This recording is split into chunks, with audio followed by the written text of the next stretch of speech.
Po përmend një hadith që ka transmetuar Imam Buhariu dhe Muslimi dhe të tjerë janë prej Buharejres. Ta pejgamberi alayhi salatu wassalam, unë tha dhe pejgamberët para meje, jemi si një shembull i një njeriu i cili e ka ndrequr një shtëpi të mirë, një shtëpi të këndshme, një shtëpi të hjeshme, e ka ndreq dhe e ka rregullu, e ka meremetu.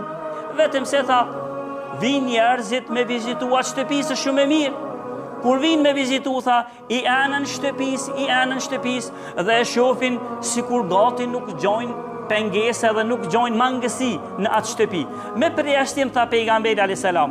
Në një qoshe të asoj shtëpijes është një tull e pavën në vendin e vetë. Dhe është një zbrazëti e një tull e veç. Edhe kërejt kush anën nuk gjojnë në zbrazëti diçka. Edhe thujnë, asa shtëpi e mi e qenka, si kur tishte edhe që kjo tulla që të.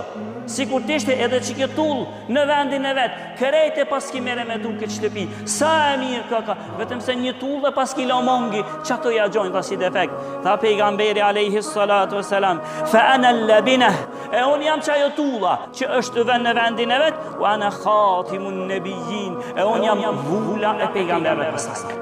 Unë jam që tulla që ku vendos në vendin e vetë dhe shtëpia u mere me tu mu komplet dhe nuk gjindet defekt dhe behanën e atë shtëpi dhe unë jam vula e pejgamberëve, tha pejgamberi sallallahu alaihi wasallam.